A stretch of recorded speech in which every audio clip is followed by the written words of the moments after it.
Welcome to R five TV news. నిర్మాణంలో ఆగిపోయిన Bapatla medical కాలేజీని సందర్శించిన శాసనసభ మాజీ deputy Kona Raghupathi. Medical college వద్ద ఏర్పాటు చేసిన ప్రెస్ మీట్ లో రాష్ట్ర ముఖ్యమంత్రి చంద్రబాబు నాయుడుపై విమర్శల దాడి.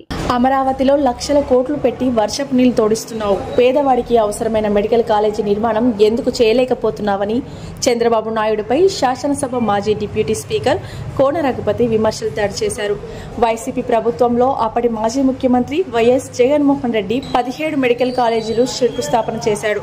వాటిలో 7 మెడికల్ కాలేజీలు పూర్తి చేసి అడ్మిషన్లు ప్రారంభించారని ఆధారాలతో సహా ప్రెస్ మీట్లో కోన రఘుపతి చూపించాడు. ఆగి ఉన్న మెడికల్ కాలేజీల నిర్మాణం చేయలేకపోవడం ఈ కూటమి ప్రభుత్వం యొక్క దౌర్భాగ్యం. ఈ బాపట్ల మెడికల్ కాలేజీ పేదవాడి ఆస్తి. దీనిని ప్రైవేటీకరణ చేస్తే ఎటువంటి పోరాటాలకైనా సిద్ధమని శాసనసభ మాజీ డిప్యూటీ స్పీకర్ కోన రఘుపతి కూటమి ప్రభుత్వాన్ని హెచ్చరించాడు. పెద్ద ఎత్తున బడాయి మాటలు చెప్తారు. ఆ మాటల్లో ఏం చెప్తున్నారు చంద్రబాబు నాయుడు గారు? ఆయన చెప్తా ఉన్నారు, ఈ రాష్ట్రంలో 17 కాలేజీలు మరి వచ్చాయి, కానీ అవేవి కాలేదుట, స్థలం కేటాయిస్తే అయిపోయిందా అని అడుగుతున్నారు.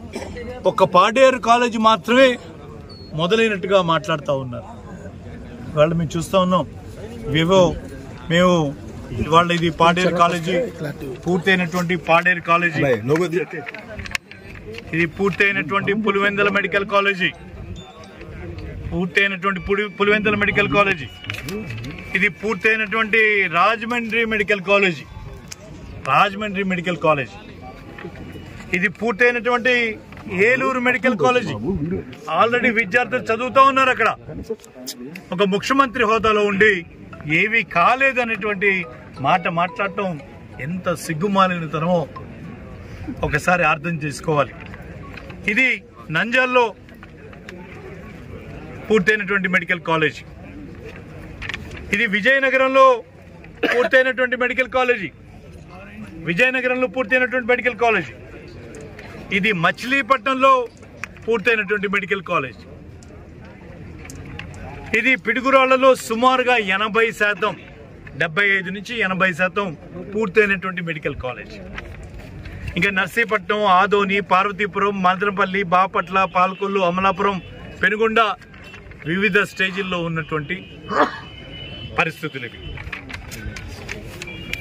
మరి అలాగే ఈరోజు మార్కాపురంలో దాదాపుగా మనం ఈ స్టేజ్కి, బాపట్లో ఈ స్టేజ్కి రావడానికి చాలా కష్టపడ్డాం. మొన్న నేను మీరు చూడలేదని అడుగుతా ఉన్నా. అక్కడ 1,00,000 కోట్ల రూపాయలు ఖర్చు పెట్టడానికి సిద్ధపడ్డావు. ఆ గుంటల్లో నీళ్లలో నిలబడి ఈరోజు కోట్లాది రూపాయలు ఖర్చు పెట్టి నీళ్లు తోడించుకుంటా ఉన్నావు. ఇంతవరకు ఒక ఇటుకు పెట్టడం చేతకాల. అలాంటి వాళ్ళు వచ్చి ఇక్కడ మాట్లాడతారా? దీన్ని చూసే మాట్లాడేది. ఇవాళ ఇంత అద్భుతమైనటువంటి కాలేజీ ఈ ప్రాంతానికి, బాపట్ల రూపురేఖలే మారిపోయేటువంటి ఒక గొప్ప టర్నింగ్ పాయింట్లో ఈరోజు వచ్చి తగుదమ్మ వచ్చారు, దొంగ మాటలతో వచ్చారు, ఈవీఎం మోసాలతో వచ్చారు, ఏ రకంగానూ వచ్చారు, దొడిదోని వచ్చారు, ఏ రకంగా వచ్చి మీరు బడాయి మాటలు మాట్లాడితే చాలా అసహ్యంగా ఉంటుందని, దెయ్యాలు వేదాలు వలించడంలాగా ఉంటుందని, ఇప్పటికైనా పేదవాడి పక్షాన్ని కనికరించండి. ఈ కాలేజీలు ఏవైతే ఉన్నాయో తీసుకొని వచ్చాం, 17 కాలేజీలు ఖచ్చితంగా గవర్నమెంట్ నిర్మించాలి. 8,400 కోట్ల రూపాయలని మనం దీని కింద నాబార్డులో శాంక్షన్ తీసుకున్నాం. ఈయన్నాడు ఇక్కడి నుంచి తరలించారు, అక్కడి నుంచి తరలించారు, సంక్షేమ కార్యక్రమాలకు ఇచ్చారంటే ఇచ్చాడేమోనాయా 100-200 కోట్లు. ఏంది నీ బాధ? ఏంది? ఏమన్నా జేబులో పెట్టుకున్నాడా? మీలాగా పేదవాడికి ఇచ్చాడు. కోవిడ్ వచ్చింది, ఇబ్బంది వచ్చింది, అవసరమైతే కొన్ని చేసాం. 3,800 కోట్ల రూపాయలు ఇప్పటిదాకా పూర్తి చేసి 7 మెడికల్ కాలేజీ కళ్ళకి కట్టొచ్చినట్టు కనపడతా ఉంటే దాని గురించి మాట్లాడటం చేతకాల. మీరేం మాట్లాడుతూ ఉన్నారో అడుగుతూ ఉన్నాను. ఈరోజు ఒక 4,000 కోట్ల రూపాయలు ఖర్చు పెట్టలేవా? వారం బిచ్చం కొట్టడానికి వరల్డ్ బ్యాంక్ దగ్గరికి వెళ్తా ఉన్నావు, రిజర్వ్ బ్యాంక్ దగ్గరికి వెళ్తా ఉన్నావు, తాకట్లు పెడతా ఉన్నావు, వారానికి 4,000 కోట్ల రూపాయలు అప్పులు చేస్తూ ఉన్నావు. పేదవాడు ఆరోగ్యం నీకు ముఖ్యం కదా? పేదవాడు మెడికల్ కాలేజీలో చదువుకోకూడదా? ఈ మాత్రం నువ్వు చేయలేవా? దీనికోసం ఒక 4,000 కోట్లు ఖర్చు పెట్టడానికి ఇంత అవసరమా? దీన్ని కూడా పేదవాడికి, దీన్ని కూడా మీ వాళ్ళకి దారదత్తం చేయడానికి బరితెగిస్తావా? ఖచ్చితంగా మేము ఎదుర్కొంటామని చెప్తా ఉన్నాం. దీన్ని అన్ని రకాల ఆందోళనకి తెరదీస్తాం. ఖచ్చితంగా ప్రజల్లోకి దీన్ని విస్తృతంగా తీసుకెళ్తాం. ప్రతి పేదవాడు, ఇది వాడి ఆస్తి. ఇది ఇవాళ 56 ఎకరాలు అసైన్ ల్యాండ్ అప్పచెప్పామంటే ఇది పేదవాడి ఆస్తి.